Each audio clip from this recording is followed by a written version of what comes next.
out. There we go. So all of this is very disruptive to everyone, and we knew this. We Right. expected this. We expected that there's going to be some things that we didn't anticipate. I didn't anticipate that locking the issue will create so much confusion because our move issue does not work as everyone expected or wanted. They're going to fix it. It's being discussed, sure, but it's not going to help us much right now. Right. I think locking is a good move. But I'm really concerned with merge requests. Right. Issues are cheap. Merge requests are very expensive. And what I was trying to say in Slack was, if we already posted some things, we already informed. I understand all of that, but what I'm thinking is, what if we forbid merging in GitLab CE, right. and the reviews can continue, and we can inform the reviewers, because there's only 30 of them. We can inform that, hey, once this is ready, the review is ready, basically just ask the author to reopen the merge request themselves, and you then just need to click the button and then do the cross-linking and close yourself. And then in 2 weeks' time, I'm kind of expecting most of the actual active work is going to go out, including the hackathon merge requests. And we can then go and say, all right, for anything that is still open, no responses, no questions about, hey, what do I do? We then go and close it off. And it can be in this new repository, right? It can be already named in GitLab FOSS, to GitLab FOSS, right? Yeah, we could do that. I just foresee that we right now have 720 or so merge requests. Some of those go back 11 months.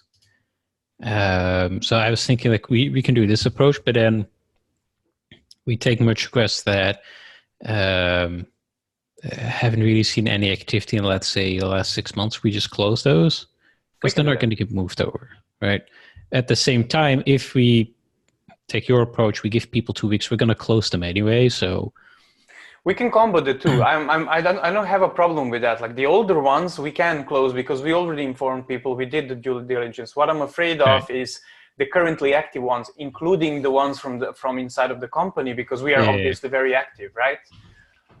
So that's my main concern now. There's the thing.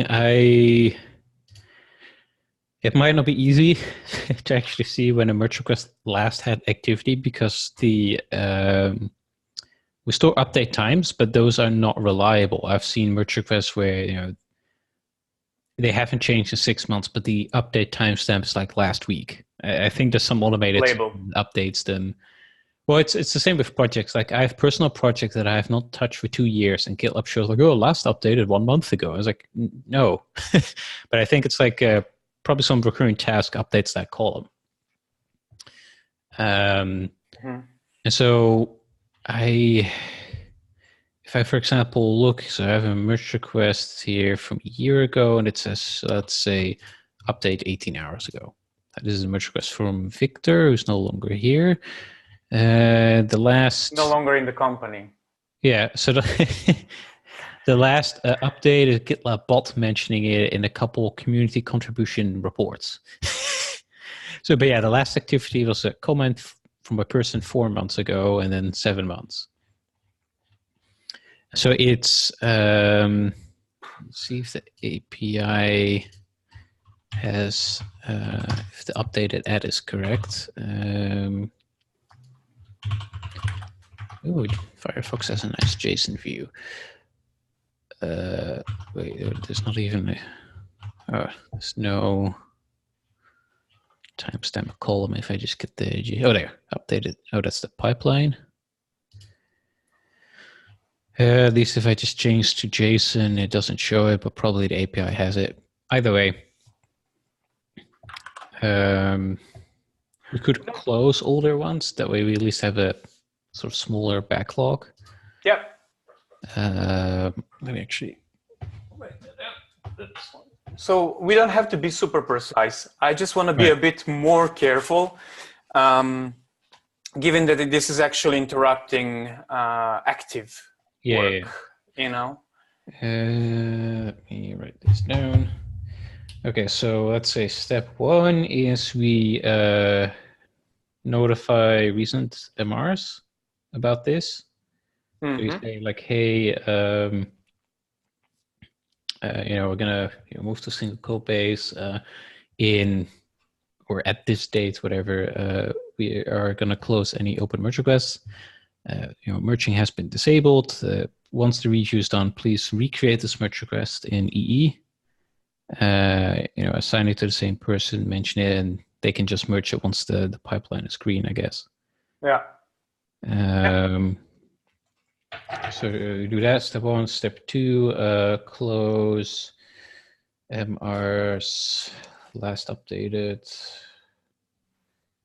I guess, more than 6 months ago, more than 3 months ago, like how?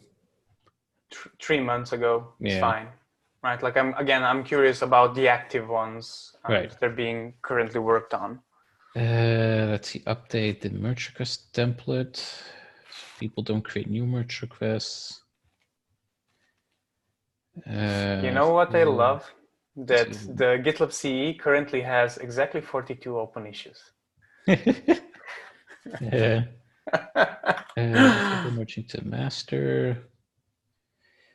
Let's see what else is there. Yeah, so those 4 steps. The Rami's automated thing. I approved the merge request, but that makes mention of the new names and such, so we can merge that once we've renamed stuff. And until then, I can just rerun the script once in a while.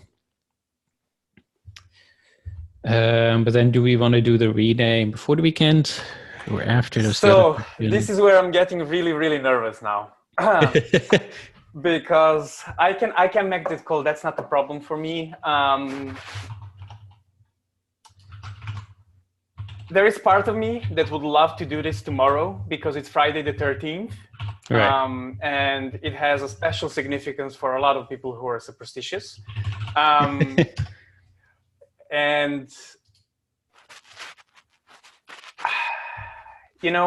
let me just ask one person that I think I would like to get the sign off from.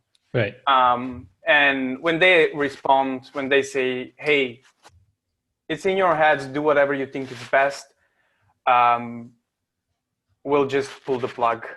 Just keep in mind that Saturday I'm away, like I'm flying, I can help out. If need be, we might need to do some work on Saturday as well if things go wrong. But then we have unlimited time off policy, so you can just take, if you want, a whole week off after this is done, not a problem. Yeah. Depends on what you want to do. There are still some root files that Robert was working on, I think. Let me check what the status was of those. Last night I checked the gem files. I talked with him about the gem file. I think Godfrey wanted to merge that. Sorry, Zhen Shen wanted to merge that. And there are a couple of other items that I think were like very small. Yeah. Let me check, because there were some CI changes. There's no mention of the issue. By the way, I don't think those are blockers. So the thing is, look at the dates. So 12th today, we have the whole of next week before we actually need to cut a release from one of these repositories. Yeah, that's on Wednesday. Yes. So theoretically, the sooner we do this, the more time we have to actually make any changes that we didn't anticipate, any sort of problems that we didn't anticipate, and so on. Yeah, and that's kind of my point too. Like I mean, so first of all, we have a pretty big list of things that we need to go through to make sure, once we rename, do this, do that. All things considered, I think it will be fairly fine. We just essentially we have to go through all projects and replace all references with GitLab-E with just GitLab, etc. Theoretically, that's all. Practically, I think there's going to be some hidden things pop up. But we have today, we have tomorrow, we have Robert, who's, I guess, waking up in like 1 or 2 hours. Yep. I'm not sure if he's the West or East Coast these days. We're in the middle. So we basically have essentially 4 work days this week. And another 4 next week. And again, I already said to Alessio and Myra and whoever else is necessary, we're going to pull whatever is necessary, right? Like, so we can double the power if we need. Yeah, exactly. So we can just divide and conquer, just say, oh, Alessio, you do this, and Myra, you check that project, etc. So I personally would prefer to do it today, tomorrow, whatever works best. I'm fine with if there's any emergency, you might have to jump in on Saturday. I was considering taking some days off. Probably not next week because we have to release, but maybe the week after. So that's fine by me. Okay. All right. So steps. I'm going to go and ping the person that I think I need to get a sign off from, or not even a sign off, just like, hey, we're doing this. Are you okay or not? Right? If you're not, tell me why so we can stop. If you are, we're going to roll with this. Yeah. You continue doing, like you have some tasks right now, right? Yeah, like plenty of stuff. Yeah. Continue working on that.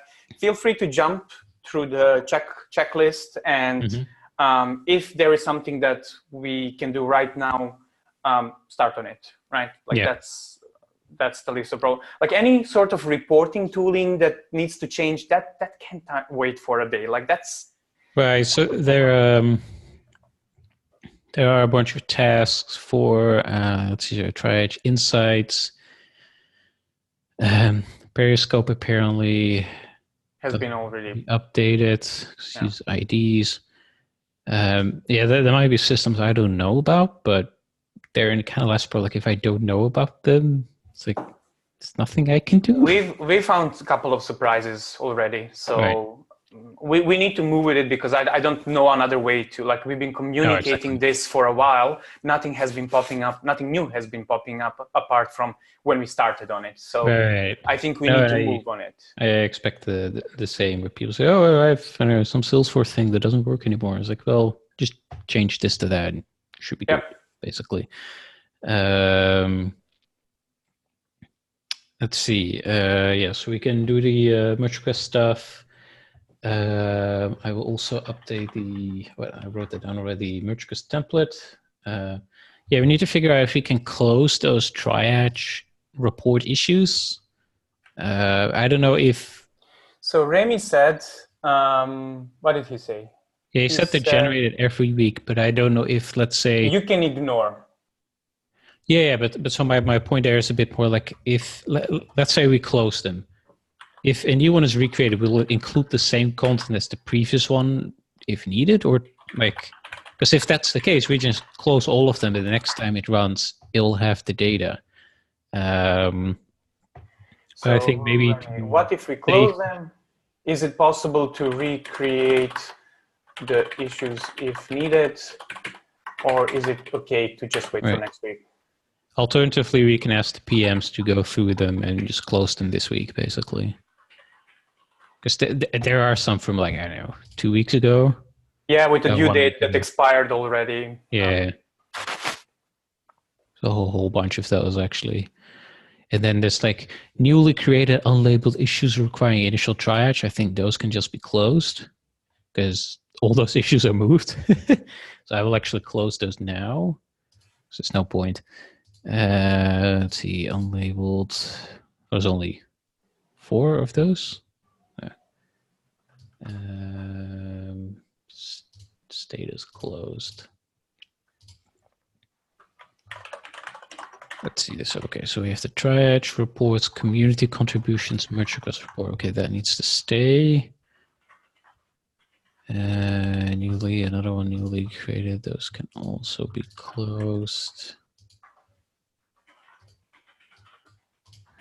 So I think we should enjoy this moment that we don't have any issues on the issue track and pretend we don't see them on GitLab EE. And be like, hey, look, we fixed all the bugs. Close those. Close. There we go. Yeah, so 35 left now. All right. Okay, so I have my tasks. We may or may not do the rename. I'm asking right now, and they should be available very soon, unless they went on a vacation. Right. So, okay. I'll ask. You continue with this. I'll ping you when I have a go ahead or not, or if I have a follow-up questions. That's also possible. If I don't, I know most of the answers here, but if something popped up that I don't, I'll ping you. And you should know in a couple of hours, like whether we are proceeding or not. Yep. This. Cool. Awesome. Yorick, exciting times. Can't wait. We're close. Awesome. Later. All right. See ya.